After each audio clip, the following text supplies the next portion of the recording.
네, 오늘의 말씀은 사무엘하 10장 1절에서 5절까지의 말씀을 함께 읽도록 하겠습니다. 사무엘하 10장 1절에서 5절까지의 말씀 교독하도록 하겠습니다. 제가 먼저 읽겠습니다. 그 후에 암몬 자손의 왕이 죽고 그의 아들 한운이 대신하여 왕이 되니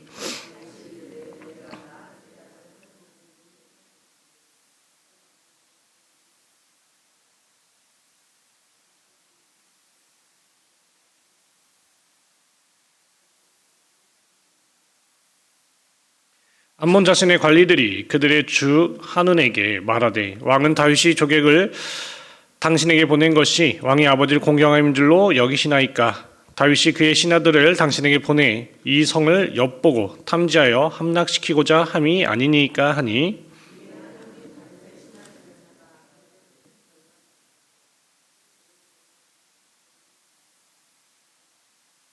함께 읽겠습니다. 이 일을 다윗에게 알리니라. 그 사람들이 크게 부끄러워하므로 왕이 그들을 맞으러 보내 이르기를 너희는 수염이 자라기까지 여리고에서 머물다가 돌아오라 하니라. 아멘. 오늘의 본문은 오늘 함께 읽은 말씀과 19절까지 사무엘하 10장의 내용을 가지고 말씀을 전하려고 합니다. 신체 발부 수지부모, 유교적 특징을 지닌 단어입니다. 바로 신체와 머리카락과 피부는 모두 부모에게 물려받은 것으로 부모에게 물려받은 몸을 소중히 여기는 것이 효도의 시작이라는 말이죠. 물론 우리가 오늘 읽은 본문에서는 이것과 조금 다른 부분입니다. 그러나 비슷한 한 가지의 사건이 우리가 함께 읽은 말씀 4절에서 5절의 말씀입니다. 이에 한운이 다윗의 신하들을 잡아 그들의 수염을 절반을 깎고 그들의 의복을 중동볼기까지 자르고 돌려보내매 사람들이 이 일을 다윗에게 알리니라. 그 사람들이 크게 부끄러워하므로 왕이 그들을 맞으러 보내 이르기를 너희는 수염이 자라기까지 여리고에서 머물다가 돌아오라 하니라. 아멘. 지금도 이 중동에서는 수염이 명예와 자존심의 상징입니다. 그 수염을 완전히 깎는 것도 아니고 절반까지 깎는다는 것은 죽음을 생각할 정도의 명예훼손이었어요. 바로 그 일이 오늘 본문에서 등장합니다. 호의로 시작된 이 사절단이 이런 불명예를 얻고 돌아온다는 것은, 특히 조공을 바치던 나라가 이런 대우를 한다는 것은 전쟁의 도발의 의미입니다. 그러나 이 순간에도 다윗의 이 너그러움과 하나님의 역사하심이 빛을 발합니다. 다윗은 이스라엘을 굳건하게 세워나갑니다. 그리고 많은 나라들을 쳐서 굴복을 시키죠. 주종관계에 화친을 맺어 종옥을 바치는 것으로 모든 전쟁을 마무리했어요. 마지막으로 다윗은 내부를 결속하기 위해서 앞장인 9장에서 사울의 자손인 무비보셋을 불러들여 자신의 앞에 앉게 합니다. 그래서 안과 박 모든 것을 평안케 했어요. 그러던 중 암몬의 왕이었던 나하스가 죽고 그의 아들인 한운이 암몬의 왕의 자리에 앉게 됩니다. 다윗은 나하스가 자신에게 굴복한 후 잘 섬겼던 것을 기억하고 이 나하스의 죽음을 조상하도록 자신의 신하들을 보냈습니다. 바로 왕이 보낸 직사는 왕과 같은 대우를 받아야 하는데 본문은 우리가 읽었던 것처럼 오히려 그들이 부끄러움을 당하고 돌아오게 되었어요. 또한 암몬 자손은 적방하장으로 이스라엘의 화를 낼 것을 짐작하고 자신들이 먼저 용병으로 이 아람 사람들을 불러다가 전쟁을 하고자 합니다. 다윗에겐 이번 전쟁은 특별한 전쟁이었어요. 단순히 한 나라와 전쟁을 하게 된 것이 아니라 연합군과 대적을 해야 할 상황이었습니다. 암몬의 이 정확한 군대의 인원은 알 수 없었습니다. 그러나 암몬이 초청한 이 아람 군대의 숫자는 무려 33,000명쯤이 되죠. 용병의 숫자로는 결코 적은 숫자가 아닙니다. 일반적으로 자신들의 군대를 보조하기 위해 용병을 부르는 것을 본다면 암몬의 군대는 그 이상의 숫자를 자랑했을 거예요. 거기에 앞뒤로 진을 친 상황에서 다윗의 이 군대 장관인 요압은 지혜를 발휘합니다. 자신들이 둘러싸인 이 상황에서 이 역경을 돌파할 기회를 보는 것이죠. 자신의 주력 부대, 말씀에 기록된 대로 이스라엘에서 선발한 자 중에 또 엄선한 군대를 데리고 전쟁에 이골이 난 용병들인 이 아람 사람들을 대적하기 위해 나섭니다. 그리고 자신의 동생 아비새에게 나머지 군대를 이끌고 암몬과 대적하도록 했어요. 가장 중요한 서로 돕는 역할을 약속합니다. 이 작전은 잘 먹혀들여서 양쪽 진영 모두에게 이스라엘의 승리를 줍니다. 자, 전쟁에 승리하는 법을 아는 요압은 앞장서기도 하지만 때로는 자신의 위치를 파악하여 수세적인 전쟁도 실천했어요. 자신이 더 어려운 부분을 담당하고 아비새로 하여금 도움을 줄 수 있는 길을 마련한 것입니다.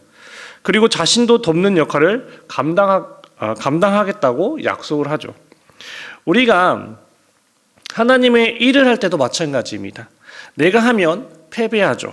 이것은 하나님 앞에서 확실한 결과입니다. 그러나 우리가 기억해야 할 것은 어려운 일일수록 내가 먼저 담당해야 한다는 것입니다. 그리고 서로 돕는 역할에 충실해야 한다는 것이죠. 저 일은 어려운 일이니까 다른 사람이 하겠지라고 서로 돕지 않고 미룬다면 전쟁은 순식간에 패배로 끝이 날 것입니다. 그러나 내가 먼저 어려운 일을 감당하고 서로 하나님을 위해 돕기로 작정하면 하나님은 반드시 그 일을 승리케 하실 것입니다. 고린도서 4장 8절의 말씀을 보면 우리가 사방으로 우겨쌈을 당하여도 쌓이지 아니하며 답답한 일을 당하여도 낙심하지 아니하며 라고 기록하고 있어요. 간혹 어려운 일을 당할 때 사면초가라는 표현을 쓸 때가 있습니다. 어떠한 해결책도 없고 벗어날 기운조차 없는 상태를 보게 되는 것이죠. 그러나 우리가 그러함에도 불구하고 우리가 승리할 수 있는 이유는 우리에겐 하나님이 함께 하시기 때문입니다. 바로 예수님의 생명이 우리와 함께 하시기 때문이죠. 그렇게 요압과 아비새가 전쟁을 승리할 수 있었던 이유가 요압의 고백으로 있습니다. 평소 다윗의 고백하던 그 고백을 이번에는 요압이 고백을 하고 있어요. 12절의 말씀입니다. 사무엘하 10장 12절의 말씀을 우리 함께 읽어보도록 하겠습니다. 너는 담대하라. 우리가 우리 백성과 우리 하나님의 성읍들을 위하여 담대히 하자. 여호와께서 선히 여기시는 대로 행하시기를 원하노라 하고. 아멘. 요압과 아비새는 전쟁에 어려움이 있음을 인지하고 있어요. 그냥 하나님의 도우심으로 밀고 나가는 그런 전쟁이 아니라 작전이 필요할 정도로 쉽지 않은 전쟁이었고 반드시 서로 도와야만 할 것이라는 불안함도 분명히 존재했습니다. 그러나 이들의 고백은 이번 전쟁이 자신들의 싸움이 아니라 백성과 하나님의 싸움임을 분명합니다.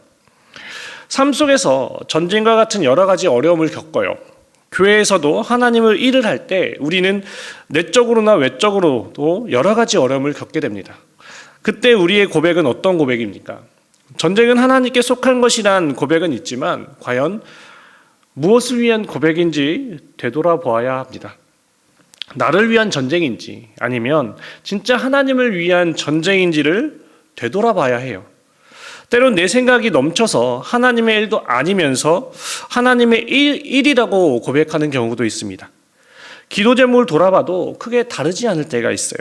겉으로는 분명 하나님의 일을 위한 기도가 분명합니다. 그런데 기도를 하다 보면 나를 위한 기도인지 하나님의 사역을 위한 기도인지 헷갈릴 때가 있습니다.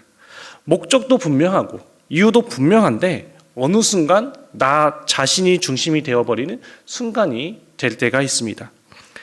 사역의 주체도 하나님이 아닌 내가 되고 그곳에서 해야 할 일도 하나님이 아닌 내가 하려는 그런 모습들이 자주 일어납니다. 그나마 순간순간 느껴서 우리가 버티고 또 돌아오고 일어서지만 만약 어느 순간에 또 나도 모르게 이 하나님의 자리와 내 자리를 바꿔놓고 주장하고 있는 우리들의 모습을 보게 될 때도 있어요.